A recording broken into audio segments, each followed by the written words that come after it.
ladies and gentlemen, so excited for our episode of Driving with Dave today. I've got a Nashville native and creator of the Clean Comedy Collective. It's Drew Davis. How are you? Hey, what's going on, Dave? I am so happy to be here, and this is the coolest car/podcast setup I've ever seen, honestly. Isn't it nice what a little necessity can get for you? Right? Yeah, like I feel like we're in the future. We're like in a Terminator movie or something. Well, you know, my problem was getting people to my house and getting studios. I said, why don't I just go to them? This is like the Postmates of podcasting. Yeah.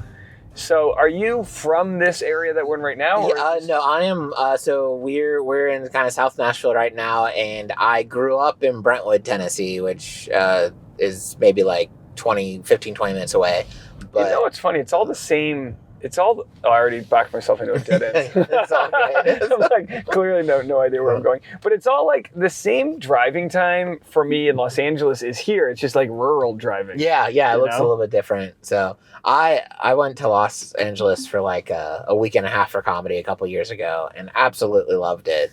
Did you? But I like Ubered everywhere, or like I drove with a friend. I didn't like. It was so weird because, you know, most places I feel like when you travel, you rent a car. Like I like that, having being able to drive wherever I'm going. I don't like to be tied down. So just being able to leave whenever I want, kind of thing. Oh yeah, and knowing where the parking is if you don't. Yeah. But with LA, and someone told me ahead of time, like, man, you're gonna want to, you know, just Uber, and they were 100% right. So that was my first time I was ever anywhere where I didn't have a car just readily available. Oh, especially if you're going to certain comedy clubs, like the Comedy Store, you might have to wait for parking in this one lot for like half an hour, and then on top of that, it's just like you got to pay the $10 or whatever. Yeah, it can really suck the soul out of wanting to go support a show. That was such a cool, like, a interesting experience. We went to see Anthony Jeselnik at the Comedy Store. It was a great show, but we waited in line, and I feel like that.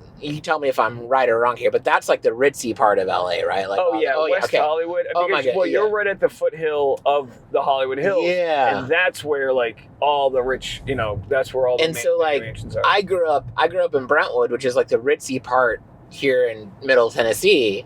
And so, like, I felt like I had a pretty good idea of what, like, wealth and glam or whatever looks like.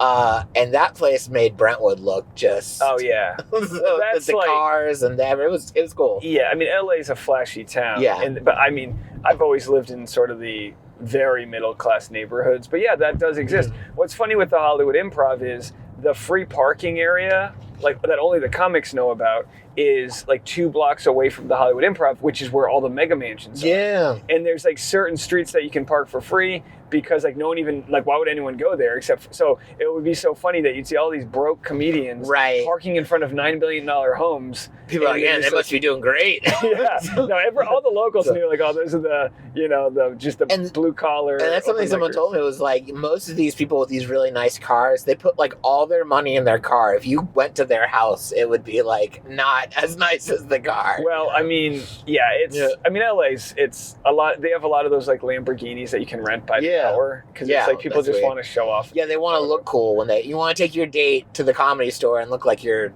which it. As comedians, cool is the enemy of funny, as they say. Yeah. And I want to talk a little bit about your sort of trajectory. Yeah. Now, you come from, here's what's funny. A few weeks ago, I interviewed a friend who has a band out here, and they have a guitar player. That's awesome. And I said how cool that was to have a guitar player. And then I see that you played guitar in a Christian band. I did, yeah. Okay, so I was in high school. I was the lead guitar player for a Christian punk rock. The lead guitar player. Well, just the guitar player. There was a big battle. There was a lot of hot. You weren't sitting third chair guitar. Yeah, I do. Because I played keyboard and piano, and I've always thought the guitar is so cool, because I think at my heart I'm an electric guitar player. I don't actually know, but like, you know, the 80s guitar solos. Well, how does a guitar switch from a piano? So it's one hand is. And by the way, I can't say guitar without doing the motion. You can't. No, and that's actually rule number 1 for playing a guitar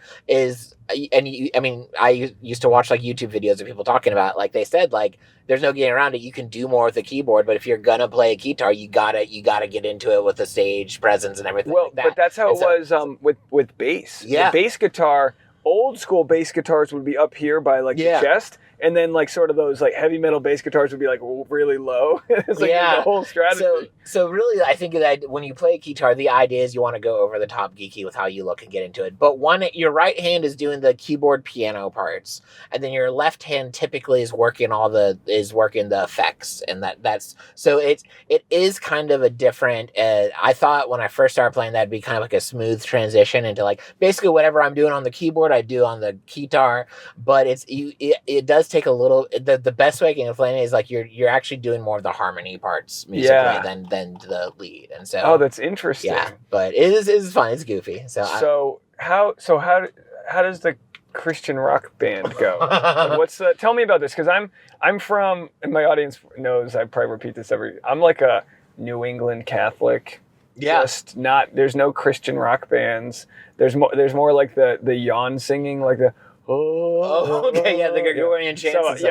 So we don't have much in the form of guitars in the old syllabus. Okay, so back in maybe the 80s or 90s, I can't remember when, but there was a big quote that came out that says like, why does the devil have to have all the good music? And there's this big Christian movement where they're like, let's have rock and let's have like, but they still any Christian music in general is always like decade behind whatever the current is. So when they're like Christian rock in early 2000s, they were still rocking like 90s style music and stuff like that. But anyway, so Christian rock became a thing, and so when I was in high school, we were in our praise and worship band in youth group.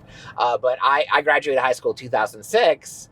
And so, like, we were listening to, like, Blink-182, All American Rejects, Yellow Card. I mean, to this day, those are some of my favorite bands ever. You just inspired me to listen to All American Rejects on the way home. Aren't they great? What's that dance song? Yes, What's that? You kidding me? Yeah. Oh, my gosh. Or are you thinking about Fall Out Boy? I'm sorry, that's Fall Out Boy. Yeah, also good band. But All American Rejects does have, Yeah, and so, Good Charlotte's another one. Good Charlotte, yes. I just got eyeliner on my eyes thinking about Good Charlotte. Avril Lavigne, if we're going females. But anyway, so like something that I really thought was kind of cool that like our youth pastor did was because like back in that day, people would it wasn't uncommon in church stuff for like the adults to look at the teenagers listening to the rock music like, okay, that's cool, but it's really glorifying Jesus. Like maybe try this instead. There's actually websites I'd be like, if you like Yellow Card, then you should try Chris Tomlin or whatever. I don't know. There was like Jason. It was almost like the Pandora. Yeah, absolutely. For Christian music. Yeah, and so but instead, my youth pastor was like, okay, like why don't you take these songs and turn them into that style, and like it really caught on. At least so like our summer jobs was like playing at different church stuff and like that. Anyway, so we that was the time when like there was a lot of Christian rock, and I mean that was the cool thing to do with youth groups, take them to different like Christian concerts and stuff, like connect. It all went back to trying to make like the gospel more relative to the. Oh sure, because it used to be that certain chords would be like actually like considered demonic. Yeah, because they were like on minor progressions. I mean, I don't know much about music, right? Yeah. But it was like there'd be certain sounds that were considered off-putting, I guess, which probably is just I mean, it's someone just. I think that's sometimes my problem with like if you look at people that are like, Harry Potter's witchcraft, which is of the devil, or like, like this music's wrong because listen to how angry they sound. Like you're taking something that emotes a reaction, and you're just assuming, well, that must be from Satan. Based on your own Meanwhile, Satan's probably like, I have nothing to do with that. Yeah, like, Harry Potter. There's the Hufflepuffs. They were speaking Latin, and Latin people aren't all from the devil. My mom was interesting with that because she wouldn't ever want us to like to dress up in as a witch for Halloween. But I don't think it was more like, I think she just thought like you're inviting the devil in, which was interesting. Yeah. And I can understand. If someone's taking a hard line against Harry Potter, I can understand that, and yet I also think it's super foolish because it's like, let's, and I think in today's world, like there's so many greater problems that like let's not lose the Harry Potter crowd. Yeah, I just feel like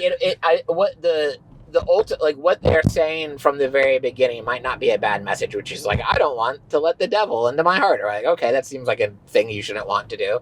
But then in whatever shape or form, we often put, I mean, they were even doing this in the Bible, though, so the Pharisees had all the rules and stuff like that. Like, then you start putting boxes around the good idea, and then before you know it, you're like, maybe I shouldn't wear red because the devil is, you know, a red demon in all these pictures. Yeah, you get a little too close to like the rules. Like sooner you, and so like, yeah, I when I was a youth pastor, I would always, I'd be more focused on, if we were talking about any certain things, like any kind of sin or whatever, in trying to help the students understand why what that's taking away from your life versus then just the preaching the don't do it, you know, kind right. of thing. Well, I think, you know, I'm going to be a dad next month, and I've got... Yeah, I don't know if everyone's congratulated you on your podcast yet, but I feel like it's obligatory. Oh, so. yeah, for sure. Oh, we're about to have a comedy show in a couple weeks at that Just Love Coffee Cafe. Oh, nice. There March you go. 22nd, Just Love Coffee in Nolensville. If anyone from LA wants to come fly in and there it is, check folks. it out. Well, we got Tennessee audience. Okay, cool, yeah. Yeah. So. No, I was going to say,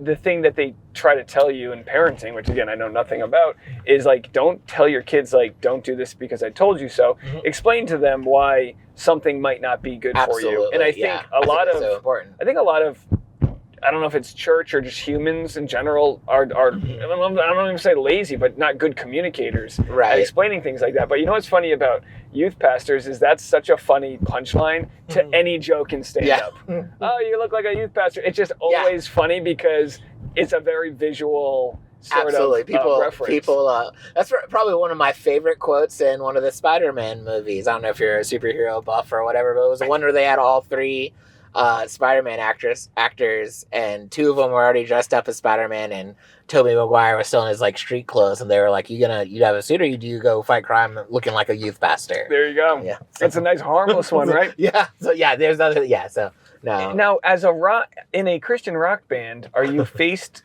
What's the temptation like there? Because that's a pretty cool thing. Well, I'm sure there are like regular usual for us. We were in a pretty mild. We were usually just working at church camps and stuff like that. So we didn't really get to see. I'll tell you the temptation for us though. For me, was you get really full of yourself really quickly because you're the cool people. Yeah, and even though I was very not self-aware, there was nothing cool about being the guitar player, and like I would tell everyone, and I would brag as if like I was just, you know, Jason Mraz or someone, and like no one was ever as impressed as I was about the fact that I played guitar in a band. But that was the idea, was like, and even later when I worked with musical teenagers doing that kind of stuff, like being in bands and stuff like that, part of the spiritual development was trying to teach them humility in what they were doing.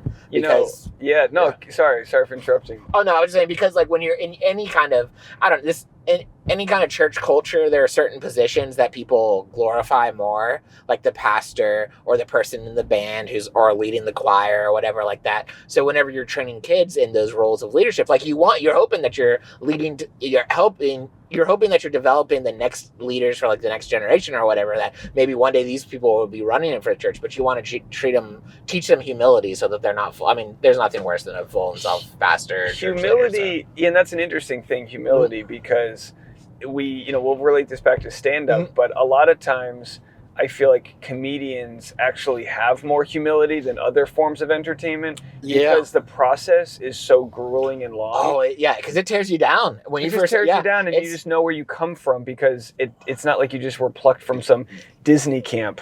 Yeah. You know, like they're I'm sorry. No. I was going to say Matt Rife gets all this shit, but he's been working for 12, 14 years, and like he's got privileges, but like he wasn't some industry darling. He did the road and worked it out, but because he's young, people don't realize. People assume, and they don't know his backstory. That's I can't stand when people are like, oh, he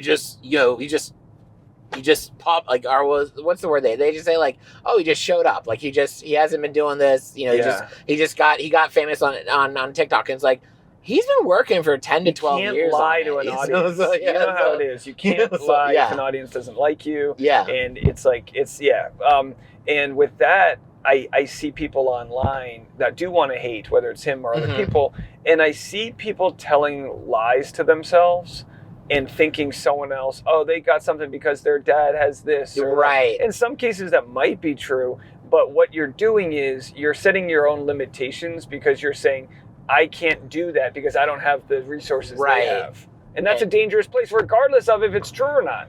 Yeah, the better, I mean, I feel like sometimes, I mean, because I struggle with that myself too. Social media has become just me looking at the successes of everybody else. It's tough. And as a comedian or any kind of entertainer, you have to learn to train yourself to not think less of the people for having their. You can be proud of someone's success and also not feel like it's cheapening your own. And I feel like in entertainment, we're often told like, if you're succeeding, that means I'm failing, and it's just that's not like it. And I think I was going to say something about that. No, but you're right. It's not a zero-sum game. Yeah. There are multiple ways to look at it. So, cynicism's not exactly the opposite of humility. They're different. They're different. But cynicism comes when you think that you can't achieve something and you're going to be proven right. Like a cynic will be proven right. I've been there. Yeah. I remember my I was about a year and a half into stand-up, and I was touring with this guy, and it was going well. And then I was starting to complain in Los Angeles about not getting spots. And then I just realized I was complaining in front of a whole bunch of other comedians also not getting spots. Yeah. And this one kid, and I got so mad at him for it, but he had a great point. He was like, you know what, Dave, you should just quit. And he was kidding, but what he was saying is, oh yeah, it's so hard, you should just quit. And I was like, oh yeah, I'm not doing the things I need to do to sort of further my career. I'm just complaining about a situation that sucks. And yeah, if it sometimes it's so easy to just complain, but like, I think sometimes there's merit to saying like, okay, this is how that person got that opportunity. But then the next question would be like, okay, so how can I get that opportunity or a similar opportunity? Like, what? Okay, so even if they got it because they knew someone, and you're like, and then the next phase of thinking is like, okay, so I don't have that kind of connection, but I want to do that. So what are ways I need? What do I need to do? Who do I need to hang out with? Who do I need to hang out with?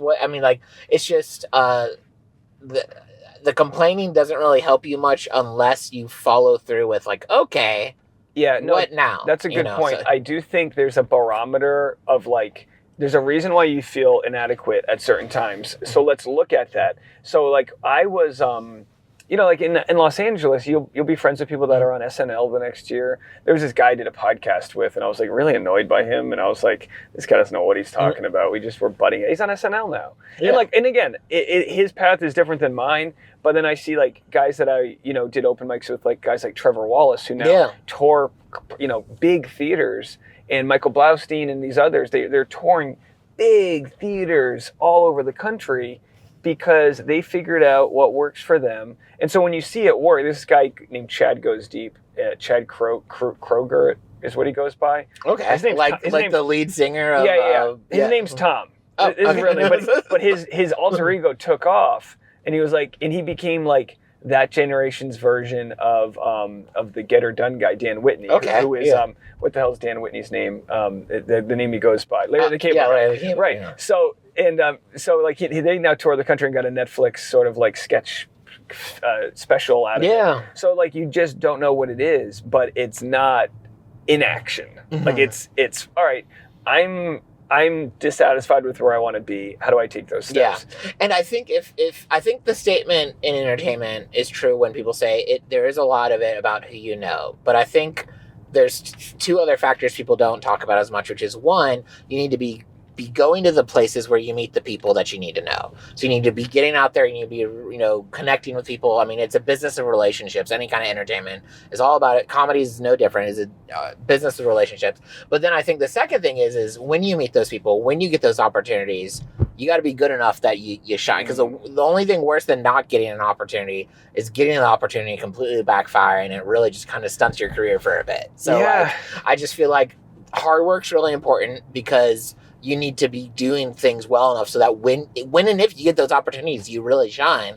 And then I also think like going out and being out there and meeting the people that you need to meet, like just being at home on your, computer, trolling on social media about how you're not getting anything, that's not going to help. No. And there was a guy that I met a couple of weeks ago, one of the mics, and he was really in a rut. I could feel this orb around him that wasn't good. And I actually offered him what I believe to be really good, simple advice.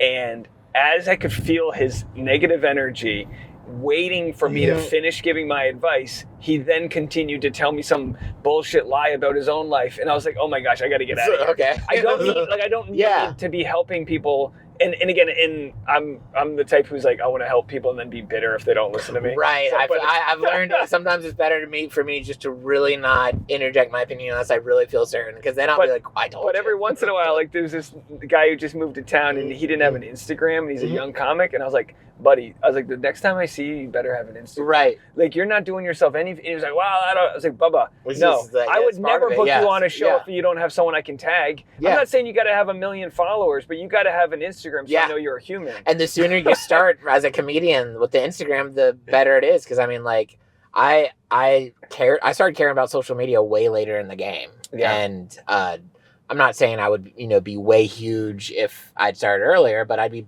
probably better off than I am now. Yeah, it's just a necessary evil, and everyone can do it differently. But I know a lot of comics that are good that are too prideful to do the things they need to do to sell tickets, and it's like all I care about is doing comedy. And then you look at, but the people that book you care about the tickets being sold. And if they're not going to book me, can I sell tickets on my own? Now, I want to get into your comedy. How do you go from Christian rock band, youth pastor to stand-up? Tell me the pipeline. Yeah, so the pipeline was when I was 24, and I'm 36 right now. So when I was 24, I was a youth pastor in Kentucky, and I just had this realization where I was like, I've been going from Christian bubble to Christian bubble to Christian bubble. Every single person around me looks exactly like me, but they're older or younger. And I had that, I don't know if this happened when you were 24, or I feel like a lot of people have similar stories where you get this like first existential crisis. And my existential crisis was like, everyone I'm around looks exactly like me, and I want to meet different people. I mean, all my friends are Christian youth pastors, everyone I'm around is all the church, So I was looking for ways to kind of get out there a little bit more. What was the crisis that you felt like you weren't knowing as what you needed to know? It's hard to explain, but I mean, that was the point where as a youth pastor, I felt like I was really I just looked at my life and like, I am such a douchebag, and I'm teaching kids to become this douchebag. And kind of along that was the crisis where I was in a shower and I realized I do not like this person that I am right now. You need to go on a hero's journey. And somehow that led me to open mic comedy in Lexington. How did you get to Lexington, Kentucky? So I had a job in Richmond, Kentucky. And this was about like 2 months before I moved back to Nashville, which so really, I started in the scene, but my very first 2 open mics were in Lexington, Kentucky. Cool. But honestly, I'm a Nashville comic. I started like that. Yeah. So anyway, I went to an open mic because people had always told me, because I also preached a lot from 16 to I still do it now, but people were always like, man, hey, if preaching doesn't work, you should totally be a comedian, which is a stupid thing to tell someone after a sermon. But I always enjoyed listening to comedy. I was like, I'll give it a try. I'm looking for something different. I love all kinds of public speaking. So that's when I did my first open mic. Absolutely loved it. Just the rush of people laughing, the self-expression through comedy. It caught me so much. I got the bug. And then that's how I got plugged into it. But honestly, I realized that was kind of the group of people that I was missing. People were very different than me, a lot of different worldviews. It wasn't all the same kind of things I'd been experiencing in college and in my job and the Christian kind of circle I was in. And I'll be honest, so much of my journey since then, there was trying to figure out how to appropriately be the youth pastor, but then also be the comedian.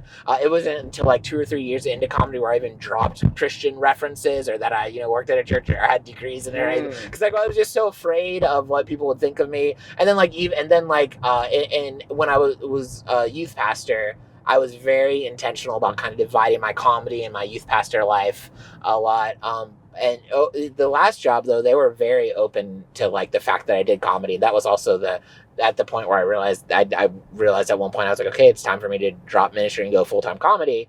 but that job really helped me accept the fact that like comedy made me a better pastor, and pastoring made me a better comedian. Oh, sure. And so stage like time. yeah, so I realized, well, it's not even just that, Dave. It's like, yeah, stage time helps, but like you learning how to read people and connect people with people and just talk to pastors people. A good pastor is good at that. Now, I criticize. So I'm pretty well known on my Bachelor channel at criticizing high control religion. Yeah. And I think some people conflate that with criticizing religion. Yeah. I come from, like, my family's super religious. I have an uncle who's a priest. Yeah. I don't do that in this stage of my life. Yeah. But I'm super spiritual. Yeah. And I believe we're all connected. And I know it pisses off some people when I say this, because I think one problem with religion is that people feel like if something doesn't fit into the box they were told, that it doesn't count. And I'm like I said before, there's too many bad apples out there that are grifting in or out of religion, right? That find a way. Like, there's no, like, you'll see any actor that kind of their career starts to fade, they go do a Christian movie or something. Yeah. It's like, to me, it's almost like taking advantage of people. Like, my dad and they'll always buy whatever thing is like Christian related because they want to support it, and they just throw it at whatever. There's definitely some, and I honestly, I don't know sometimes if it's, I think sometimes it's so intentional, but then sometimes it's part of their psychological what's going on, or I don't know, but like, you're right. And I think there's a lot. Well, let me put it this way. So there's someone in the community I cover. So I cover Bachelor Nation. This girl named Maddie, and she married this kid whose dad is a billionaire. Yeah, he's worth $6 million. Sold a telecommunications company. Bought this kid like a basketball team he would travel around with, and he would be like the 3-point shooter on the basketball team. And they had like their own trainers. Yeah, just crazy stuff. Awesome. It's like, but this guy was like, my issue wasn't with his. I don't even think he was religious. It was with the billionaire father, who's clearly not like. I don't know. I have a whole thing about billionaires that, Dolly Parton could have been a billionaire, but she was very charitable. Yeah. So like, I'm all about like I don't think Jesus would have been a billionaire. No. I think Jesus would have spread the wealth a little bit for the people that get lucky to sell a telecommunications company. Like, right. Absolutely. That much stronger than someone else. But I mentioned her because she's in like, I don't even know if her Waco, Texas church is considered high control, but it's like, they have a way of taking very, I think, positive Bible verses and turning them into do this or else, or the thing, and I'm just like, I don't know if that's the right message. And I think it's probably not. It's probably, but any criticism of that to maybe the naked eye says, oh, you're criticizing Christianity. And it's like, well, most Americans are Christian. I don't think I'm criticizing all of it. Yeah. But we can see in any group of people, whether it's a hockey team or a church, there's going to be the people, like we said, that maybe rise to power, like Justin Bieber's pastor. There was that documentary. I don't remember the name of his church, but like, he became like the guy who wears expensive sneakers, and next thing you know, he's cheating on his wife. Yeah. And so you can see, when you talk about humility, how someone like a pastor or like the Christian band or whoever could have to deal with the temptation of things that like pull them back down to reality. Right, absolutely. There's two sides to it. I feel like when you're in any kind of position of, and it's not just Christian, but we do, since we're on Christian leadership, recognizing that people are putting you on a pedestal and you have to take that seriously. Like, realizing that, I'll be honest, my dating life always suffered anytime I worked at a church, because I would, most people you'd meet would be through church related something. And my biggest fear was, if things go poorly in this relationship, they're going to like maybe leave the church, maybe leave, like it's going to reflect, like it's just going to, and I was like that. I'm not that great of a date that's worth, and so like, there's just, and some of that's my own self-work to work on, but like that kind of attitude though, is just recognizing the position you're in. Yeah. And so recognizing how everyone views everything. And sometimes people take it too far. I remember, I've lost count of how many times something, when I used to be a pastor, I would post on social media, and then people would like call my boss, and then I'd have to hear, because honestly, it's because I was sharing an opinion. that they didn't think was biblical. And that's so interesting. And then the pastors are basically the pastor's request for me is like, look, I'm not saying you're right or wrong about this. Sometimes pastors like, you're right about this. And we're talking like a non-religious opinion, like a non-religious opinion. Yeah. Honestly, it would for me. I'm a progressive Christian. I'm very liberal. I'm very. I like to use the word correct. And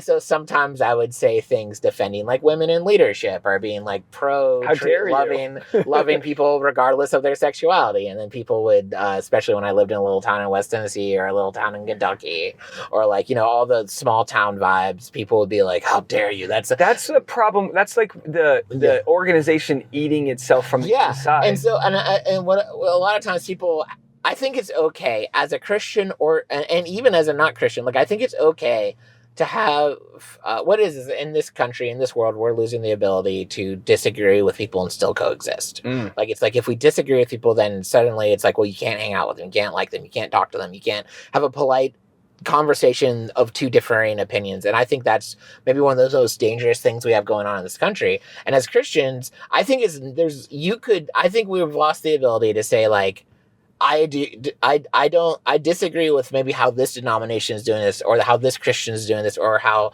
this specific church is doing this, but it doesn't mean that I don't believe in God any less, or it doesn't mean that I have any less faith. And like a lot of Christians get like, I guess a lot of Christians gets butt hurt about what like atheists or people of different religions say about the Christianity, but they're not critiquing, most of them are not critiquing God or the existence of God. They're critiquing what they see the churches are doing. And it's usually, like I said, the high control church. Yeah, it's absolutely. Usually it's valid problems, like, if we're being honest. So. And again, I come from the Catholic Church in New England where like people have a hard time being like, we've exposed this tragic, horrible, dark part of the Catholic Church, moving around priests and not actually dealing with it. Like that needs to be talked about. That's like, if you don't talk about that, you're not solving the problem. And a lot of times people, the reason people will defend bad teaching or bad teachers, and it's really sad, and it's something that we Christians need to work on as well, is their faith. It's at a superficial, shallow level where if this person is flawed or if this teaching is flawed, that in their minds, that must make my whole belief around God and Jesus untrue. And then so really a lot of times when those people get so defensive over things that we're like, why are we defending this? Or why is this that big of a deal? It's because for them, it's uncomfortable to be like, well, if that's not true, then what's that say about the rest? And a lot of people, that makes them uncomfortable. That sounds very tribal to feel like, and that's what's interesting, like the left-right argument. You'll have things that the right used to argue for that now the left argues for, and vice versa. And it's like, we've lost the idea of what we're even arguing for. We just want to know, like, oh, this is what we're fighting for on this side. And it takes away critical thinking. And any group, whether it be a company you work at or a church, can take away critical thinking. And it's important to be like, don't push out the guy who's questioning. Like, I can't believe some of these pastors that are going viral. And again, I know it's a large country we live in, so it's still pretty rare. But going viral, being like, women who wear dresses should be what? And like how is the whole church not walking out at that point? Is what's kind of crazy. Well, and that's something I'm very passionate about, is like, and something I hope when I talk to people like at shows and stuff, because even though I'm not like a pastor anymore, I'm still pretty pro Christianity. Sure. And one of the things that I hope happens when people talk to me before shows is that like I'm representing a version of Christianity that's not as, I don't know, douchey, terrible to women.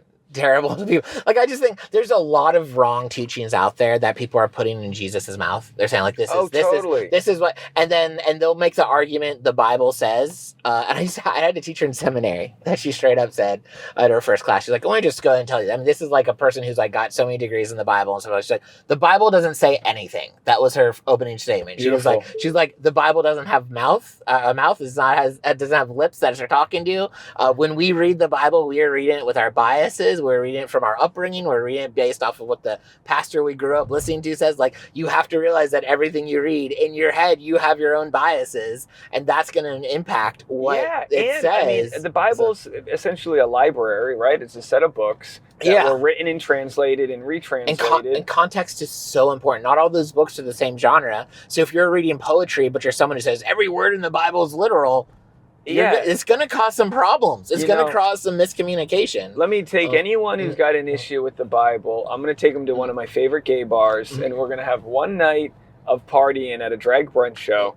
And you know, some of the more sort of, I don't want to say spiritual moments I've had is when you see someone who had a lot of fears, and because a fear is just like a something you don't know. Yeah. There was we had a tarantula walk by my front door in Los Angeles. Gross. And no one sees tarantulas. They are there, but no one sees them. And I've had people say, in 10 years, I've never seen a tarantula.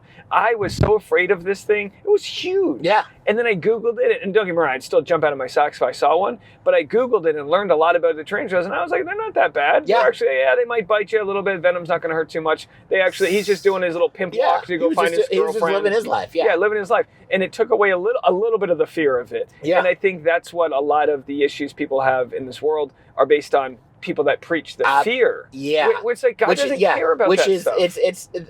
I'm a big fan of what's called liberation theology. It's where it talks about you know, a lot of people say, you know, turn to Jesus or you're going to hell.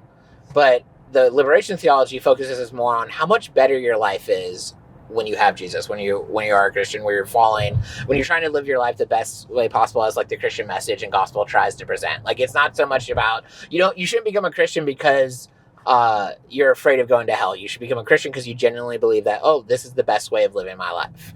It's kind of like you shouldn't date a woman just because you don't want to die alone. You should date, you should marry the woman because what you're saying is is like encourage someone versus denounce them. It's way easier to motivate that is such a better, that is, if the history of the church has taught us anything, that is such a better way of they've proven that with psychology that humans don't really respond that well to like punishment in the prison system. It's like that's not really, sure, you can lock people up, but like we don't really respond to certain I mean, some people do, but then some people it's like, no, like my wife, she could not be told what to do growing up and she's still that way. Then there's no amount of a curfew or punishment that was going to get her to listen to her parents. It's like, wasn't in her bones. Even people that turn to Christianity because of that fear, oftentimes they limit them. Like, it's a limited faith versus what it could possibly be if they really understood the better. Anyway, but what you were saying about how when you alleviate the fear and how you understood the tarantula better, which gave you kind of a better understanding. That's kind of when I got into like open mic comedy and work, like just meeting different people helped me be a more loving and less judgmental person. Yeah. Like, I mean, it really helped me grow. And you do meet a lot of different people. Yeah. Oh yeah. And like every misfit from the world is. I am so much better at hearing someone's opinion about something that's completely foreign to me and be like, oh, okay. Yeah. Because like now in my mind, it's like, it's basically my rationale for whether I think something's valid or crazy is like, is anyone being harmed by that person thinking that? And if the answer is no, I'm like, okay. And is their way of, and do they think that way because of some sort of harm, or are they just... Yeah, like, I mean, I just feel like there's so, like, I feel like we're often told we have to have a strict opinion on everything, and you have to have all the answers, and you have to figure out a way to make everyone agree with you. So how did you go from, pretty much not really being allowed to have much of an opinion because you were in a like sort of lead role to stand up, which is essentially needing an opinion? Yeah, no, I did both for a while.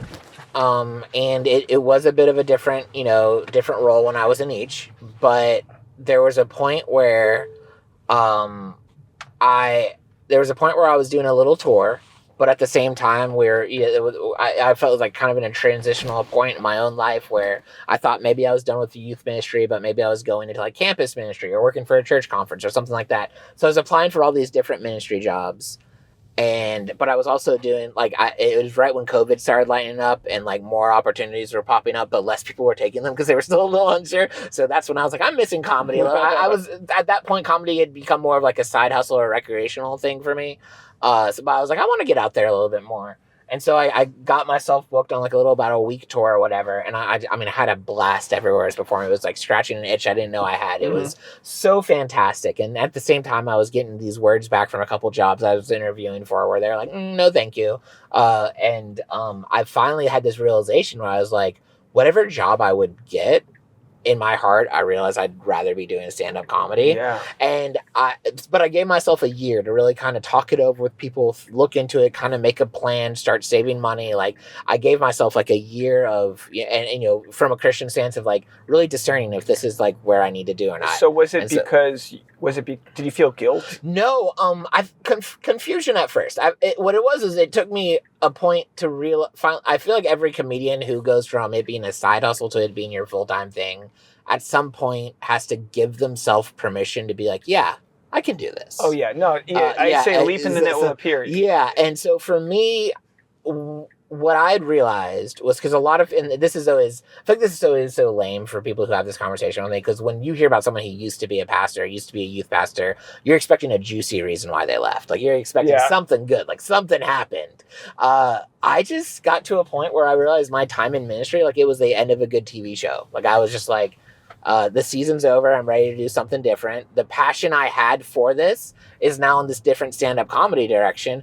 And like, even if I were to go work at a church today, I would still have the skill set needed. I would not have the passion and care that I did, even a few years ago. It's just, I feel like as we grow as humans, we just transition into different things. And like now my passion and what I care about is really in the entertainment and stand-up comedy and all that kind of stuff. But a few years ago, I would have told you all I cared about was like youth pastoring and ministering in the church and stuff like that. And I have no explanation other than like I just grew and changed. And well, we're led by like dopamine, right? We're led by like what makes me feel good, and of course, what makes me feel good, but is sustainable. Because some things make you feel good, but they're not, and those things usually you crash and burn. But stand-up's a grind. But if you feel good doing it, you like the grind. I think I would not. Years ago, I would not have wanted to do as much that I'm doing in it because I wouldn't have had the direction that I feel like I have right now. I'm not someone who looks back at my time in ministry. I mean, I did it for 15 years. I don't look back at it like, oh, what a waste. I look back at it and I'm grateful for the experience I did. But was there other people like, I don't know, bosses or family that wanted you to stick with that because of their own judgment of like, gosh. Stand-up's a dark art, to this day, so many people would love for me to still be a pastor. And I bet you in some ways, I bet kind of rooting on your failure, just because it's honestly, are you still doing that? Yeah. I get all that. You still doing that? How's that comedy thing going? Yeah, are you still doing those jokes? No, there's tons of that. And what I learned is sometimes it's for a different reason. Like my family has been pretty supportive to what I'm doing, but in a different way. I think about like my mother. I think no parent would want you to be a comedian. Like that is like such an uncertain and unsafe job. They want stability. Yeah, and so which, by the way, can be it's noble that they want that. Yeah, but it's like okay. And so, but I've noticed since I moved back, we're literally driving in my neighborhood now, and I do currently live with family. I'm working to make enough and by the end of the year, I'll be in my own place again. But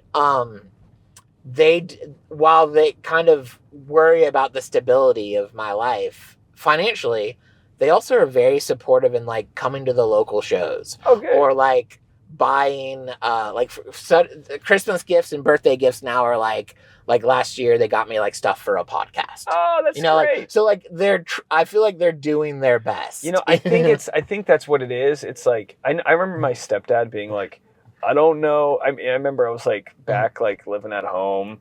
I knew what my plan was. I was like, I know what I got to do to make things happen. And I remember him coming to talk to me being like, he was super judgy. He was like, when I was your age, I already owned a home. And I was like, all right, boomer. Like, sure. Like, okay, good. Everything cost a lot less too. He was also like, I don't know how you're going to figure it out, but I know you will. And That's cool. And I was like, that was nice to hear. That's good. Yeah. Because it's like they always say, if you want to be a millionaire, you got to know a millionaire. And if you want to become a comedian, you got to know a comedian. You just got to like know. Yeah. You got to live in that world, and not in people that. And we kind of take for granted that people outside the world know what it's like to be in it. Yeah. And they don't. You spend a lot of years questioning yourself and getting anxious and all these things, and it tests your faith. Like, how has your stand-up, has it affected your faith in any way other than just feeling like you've met a wider range of people? Yes, it has. So I would say the experience of doing stand-up has really helped me see the opera. I feel like doing stand-up has helped me love people better, helped me get to connect with people better, learn how to really I just feel like a lot of the habits I picked up in doing comedy and open mics and connecting with people, when I was a youth pastor, I would end up doing that in the ministry things. And so using ministry language, my outreach ministry was a lot better because I knew how to connect to people that weren't just churchy people. But I feel like I've been able to identify that, and this. I mean, I am a Christian. This can sound super churchy and Christian or spiritual, whatever. Like that you have to preface it. It's going to sound churchy. It does. It feels weird, but because I don't know your audience, but they're all over the place. Yeah, so like I don't, But my last guest was also a very religious guy. Yeah, so, I mean, so I say this, and if you don't agree with it, that's fine. It's okay.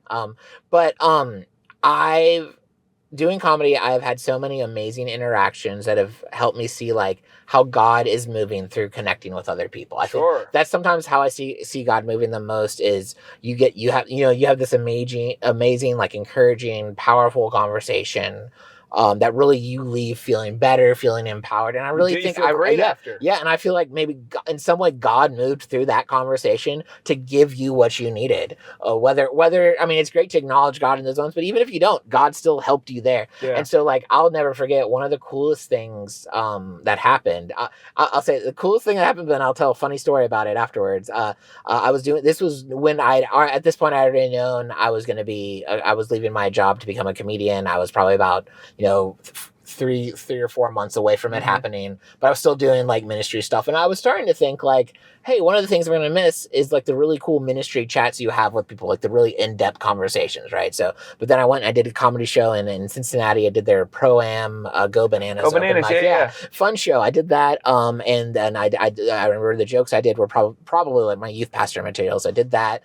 And then afterwards, these two ladies, like a mom and like a maybe like an 18, 19-year-old daughter came up, and they were talking to me, and they were telling me like this daughter, she had a lot of health concerns, so she couldn't do a lot, but they loved coming to the Pro-Am comedy nights. Like this is their favorite thing to do. And she's like, she's actually got a procedure happening this Thursday. You talked about being a pastor. Would you mind praying with us? Wow. And so I got to like pray and have this cool conversation with these people. And for me, it was like a reassurance that like, hey, you could still have these cool conversations. It's not one versus the other. Yeah, this can still happen. And so I that was so much fun. That was a cool mic. And I made a friend there that was from some different state somewhere, Indiana or something like that.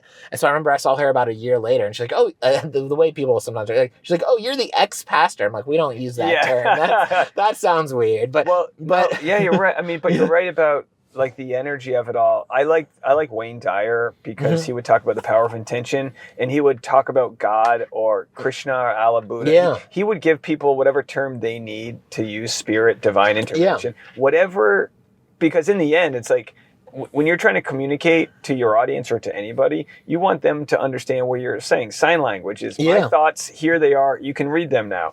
Braille, it's all just communication. Yeah. And I think two people are hung up on like my God versus your God. Yeah. And I think a lot of people, if they come from a high control religion or somewhere, are triggered by even the G word. And I'm like, look, what you're doing on stage as a comedian is trying to get the whole room on the same page and laugh. Yeah. And we're here to entertain. Laughter is a high energy, just like playing in a band is. If you kind of can relate on a high frequency level, it's just different. And it's like when it's done right, it's vicarious. It connects the whole room. Absolutely. And it bonds. It's a beautiful thing, yeah. You go to a comedy club with a friend or something, you have this shared moment or a relationship. It's why it's such a slam dunk for like date night. Yeah. And it's cool that you got to see that, your work as an individual can spread out to others in one way and in another. Like it translates. Yeah, and it's just I just feel like I honestly, with all my heart, believe I can be a better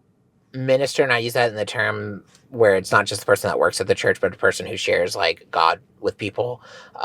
Better minister in my life right now as a stand-up comedian than I could if I was actually a minister. It's just how I've grown and matured and changed as a person. So many of the things that I care about and do and genuinely believe in that are like pro-Christian right now in a lot of mainstream churches would tick off a lot of people that give a lot of money to their churches, which would result in me getting in trouble and then me potentially losing my job. But like now that I don't have that pressure anymore, which is control, right? It is control that people try to put on. I see it with my channels where I joined your Patreon and you don't do this. You got to get out. Yeah. So I'll give you your money back because I can't be bought. And the reason why I do what I do is so I don't have to have a boss. Yeah, absolutely. I don't report to that. And if you can't ride with this, then that's a you issue. Isn't that so liberating that in our careers, I mean, you hate to offend people, you hate to piss people off, you hate to whatever. Oh, hate it. I don't want to walk anyone in the crowd. But worst case scenario,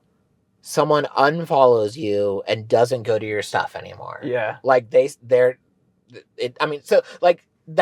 is a completely different pressure thing than when I was in ministry. In ministry, worst case scenario, something you say on social media pisses someone off. They leave your church and they decide they don't believe in God anymore. They blame you and suddenly you're the representation to the whole Christian faith to them. Man, that makes it sound so easy that it's also cut and dry. And reality is it's not actually your fault, but that pressure is something that every pastor thinks about. Yeah. How they react to it is differently, but it's there. And I do my best to still try not to piss people off in comedy or whatever, but I love the fact that worst case scenario, someone just unfollows me and doesn't go to my shows anymore. And normally it's like someone else just has a better set. We've all bombed and people don't remember it. You got to just try again the next day. It's very rare that you stink something up so bad that it makes the news. It's so funny. It's so funny how we view the comedy show that we're on versus how the audience views it. I got to do a cool comedy show this past weekend. Well, we did a couple ones. They were at two wineries. The first one, little crowd. I mean, and it was like what you want a comedy show. Everyone's laughing, small room, so it just sounds like. It felt like every comedian killed. Then the next day we were in a bigger room, less of a crowd, where they were more spread out, and everyone who performed felt like they died on stage. Yeah. Like there weren't a lot of laughs, but then like after the show, all these people came up to us like, that was so much fun. We're relating it to to what we know a fastball can look like. I did this Pennington Distillery, which is like in an airport hangar. And I was like, ugh.